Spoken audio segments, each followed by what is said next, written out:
Yep, the Messenger Boys. That's what I'm gonna call them. I think that would be a good name for the video, the Messenger Boys. Yep. Oh, we could go Messenger Girls too. Yep. For people that are well known, like Alan Watt, David Icke, Alex Jones. The list goes on, doesn't it? Sure does. We have a list of top names of people who have been speaking for years that are speakers. They tell a whole lot of truth, don't they? They sure do. They seem to always know what's going to go on in the future. And they tell you things and report things that hasn't occurred yet. That a lot of the stuff they say actually then happens, right? Some of these people have wrote books that you've read, you've gone by. That's right. And, well, you call them shields, you call them agents. Well, agents would be the proper word, right? You ever wonder, people like David Icke or Alan Watt, and the names that just go on and where they really got all their information, how they were so knowledgeable on what was going on around them. I can understand when we grow up, we're lied to our whole lives. We don't know shit that's going on around us. All of our perceptions is what's been put in our face, which is social engineering, programming. It's all been put in our face. So the knowledge we all generally grow up depending on what area you're in, what education system played in front of you, what was in your music, what was on your television, what was in what books you read, is all going to go into what your belief system is as you grow up. And then you get older in life, for some people, they become aware of what's going on around them. And they don't think with the all-high mind to bring in the jar. Of course, more people think the all-high mind and don't look into anything than what people that don't. But for the people who don't, the ones that you want to label, you want to make names for, you might want to call them geeks, you might want to call them nerds, you might want to call them whatever you want to call them. But it seems that these people you're calling names and making fun of, or calling a conspiracy theorist, they seem to be knowing more than what the average person knows because they become aware of what's surrounding them and what's really going on. And once they become aware of what's going on, it causes a lot of these people to go out and look for more knowledge. You wonder why it seems to be people that are TFL seem to be, not all of them, but there's a number of people that are living TFL that are very awake and very aware of what's going on around them, which you wonder why. Well, that could be because they were shoved out of life to begin with. That's right. You labeled them. You called them names. You said they didn't fit into the groupthink, the all-high mind. You gave them no life. Then they became, why is this going on? Why is this going on? And for some of these, not everybody, of course, they looked around them to see what was really going on, and they became aware of the things you people didn't have time to become aware because you were too hooked up into your fluff and stuff. And that awareness led them to an education you never received. Truth. So I'm going to play this short little clip, and I'm going to run down, and I'm going to introduce you to the Messenger Boys, okay? But you really need to pay attention to this short clip that was put out by Truth Media, because this is the truth in your face right here. This is where your Alan Watts and your David Ickes and your Alex Joneses and your Bill Coopers and your on came from. Listen up. As we discussed in the film, that's something that Dr. Penfield worked on, who just incidentally was a Rhodes Scholar, who was trained at Oxford and other high-up universities, and his mentor just so happened to be Sir Charles Sherrington, who was a former president of the Royal Society of Science in Britain. Wilder Penfield had become Sir Sherrington's most distinguished pupil. Penfield trained at Oxford under a Rhodes Scholarship, who were known for recruiting top American students to become elite agents of global influence in their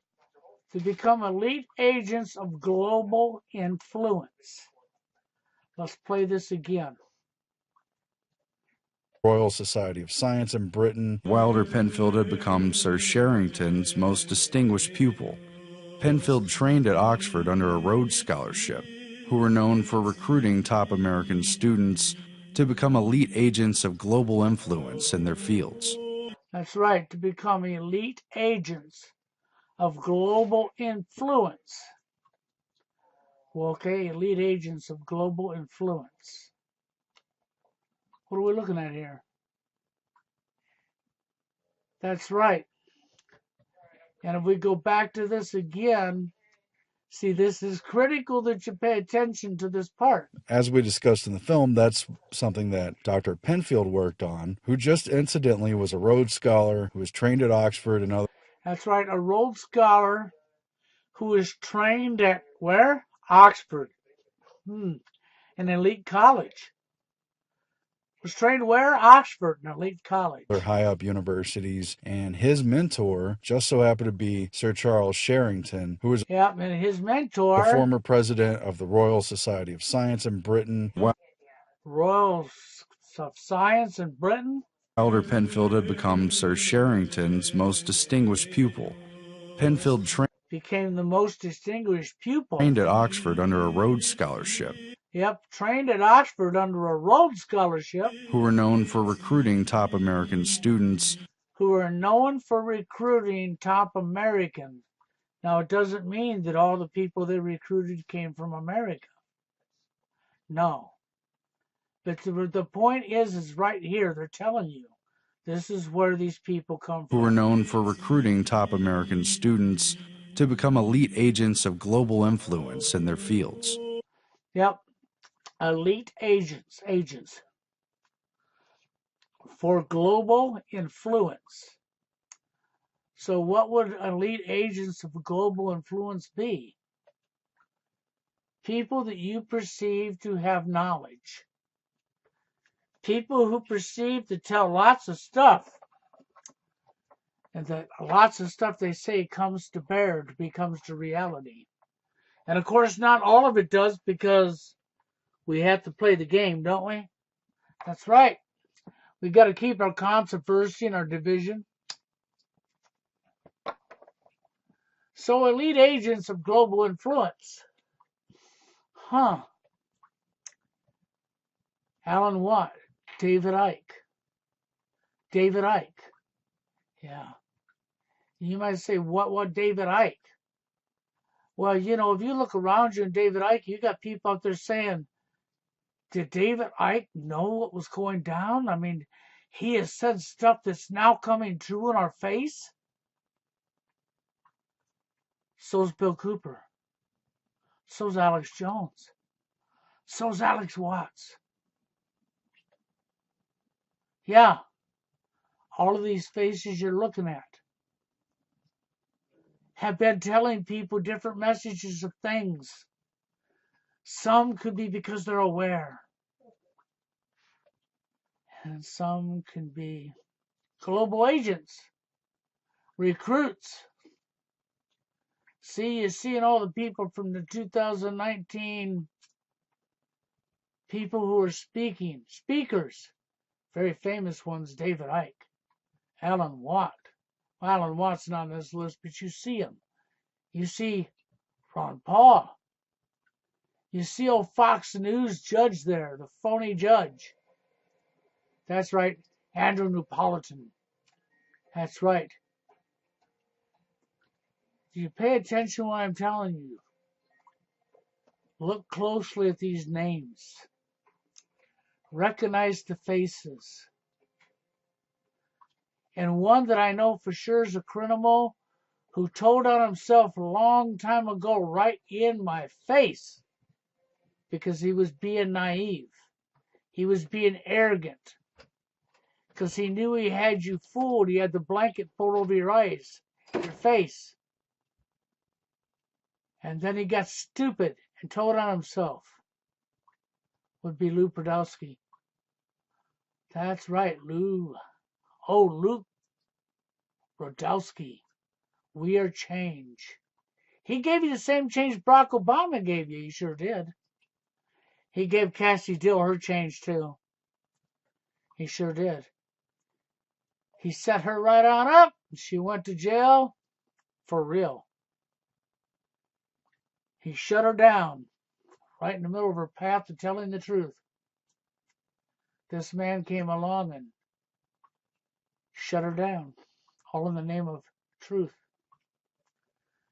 Yep, so I thought I should throw this little clip in your face, and you can look at these faces and these names. And there's some people I hate to even call or put in this category, like Mark Passio, because he has told so much truth, but I haven't all of them.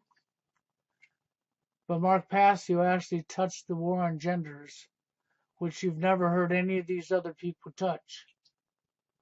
But could that have been a planned thing? Could he be an agent? I don't got no evidence saying he is, but I also have none that says he ain't. I'm willing to help fight for what's right, but I'm not willing to turn my back on what's right.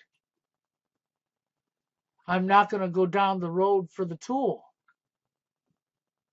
No, not at all. You know, the tool, the monetary system.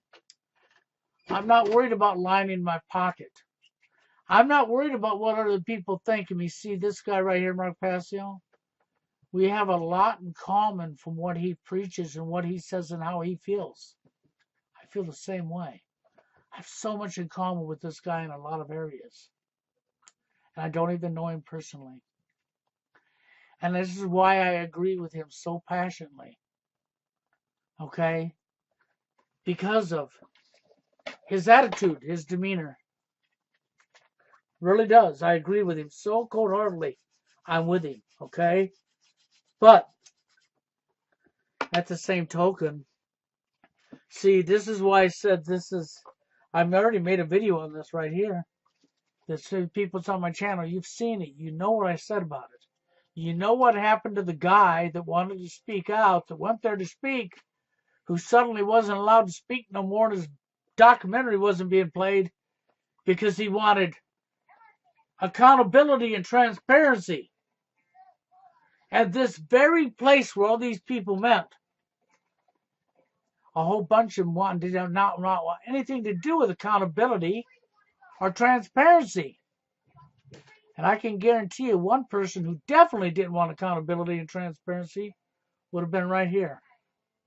Oh, you can take that to the bank. That man didn't want anything to do with that. But he's a sneak. He's a backstabber. He wouldn't have told the guy who sat and talked to him for a couple hours how he really felt. He would have done it behind his back, just like he did to Cassie Dill. That's right. He would have pushed this guy out and been able to speak right behind his back, and he wouldn't have even known who was responsible for it. But I can guarantee, he openly said he sat and talked with this guy for a couple hours. And he's talking to this guy about accountability and transparency, not knowing this guy's history. Not knowing what he done to Cassie Dill. See, he's probably the man that stopped him from speaking. He's probably the reason he got the boot. It was probably right here. And he didn't see it coming because he trusted these people. All you need to do is trust in this. Let's play it again because this is the real truth.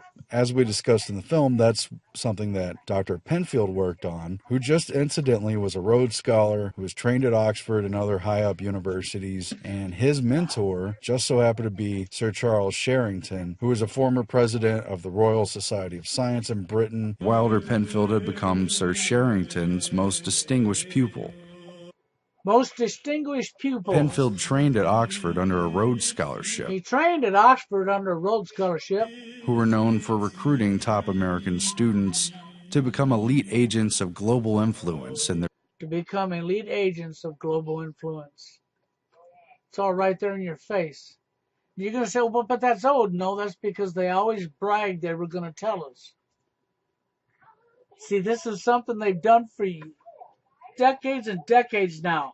They have bragged and told you that they were going to tell you what they were going to do and who was going to do and what they were going to do, and that we, the people, would do nothing about it. And here it is. It's in your face. It can't get any plain or any clearer than this. See, so when you're looking at these faces and you listen to what you just heard, see if you know what 2 plus 2 equals. See if you can connect the dots. See, there's a good reason the man that I did the reply to, who got booted and wasn't allowed to speak on the main stage now and his documentary wasn't played. That's right. And he was a little bit upset. But you know what he done is he spent 2 hours talking to a traitor and didn't even know he was. Talking to an agent. That's right. And didn't even know he was. Where do you think these people are just getting all their information? Oh, because they're that aware? No. Like Daved Icke. Because they're that aware? No. It's because of what you just seen right here. You need to understand who's talking to you. And you need to understand why he got brought to a dead stop. Because of the very same thing I've been saying all along. Recognizing right from wrong. Doing unto somebody else as you want done unto yourself. Checking your own behaviors. That's right. And what did he call for? What did he want? He wanted transparency and accountability. Well, there's no agent, no criminal-minded fool that's out here for the money that's being given top information that's going to want them 2 things. Because to want them 2 things would take that tool out of their pocket. And they don't want to lose that tool, their lifestyle. No, they don't want to lose their fame. They don't want to lose their money. So they're not going to have anything to do with accountability or transparency. They don't want anything to do with either one of them. That's why he found a big divide. When he started talking about accountability and transparency, he had people that agreed with him and he had people that disagreed with him. He found the divide because he found the real agents. And he wasn't talking to somebody that was on his side. He was talking to a conniving backstabber. He openly said he had a 2-hour talk with this man. This is the man to shut Cassie Dill down. This is the man that set Cassie Dill up and put her in jail. As he lied to her and lied to the world on Reuters right up on TV. I witnessed and seen what come out this man's mouth. And I seen the outcome. I know what happened to Cassie Dill. She was not the liar. He was. He set her up. I would be willing to place a bet that the man I did reply to, the reason he couldn't speak, the reason he got the axe, is because he spent 2 hours talking to this agent that he had no idea of this guy's history. He had no idea of what this guy had really done in the past and who he was talking to. And when he was through with his 2-hour conversation, this guy went out of his way to make sure that he would not be speaking and laughed underneath his funky smirk on his face as he done it. But with that being said, I'm going to get out of here, but I thought this is something you need to really pay attention to. So I'm going to play this clip one more time. As we discussed in the film, that's something that Dr. Penfield worked on, who just incidentally was a Rhodes Scholar, who was trained at Oxford and other high-up universities, and his mentor just so happened to be Sir Charles Sherrington, who was a former president of the Royal Society of Science in Britain. Wilder Penfield had become Sir Sherrington's most distinguished pupil. Penfield trained at Oxford under a Rhodes Scholarship, who were known for recruiting top American students to become elite agents of global influence in their fields. There you go. Right in your face. What can I say?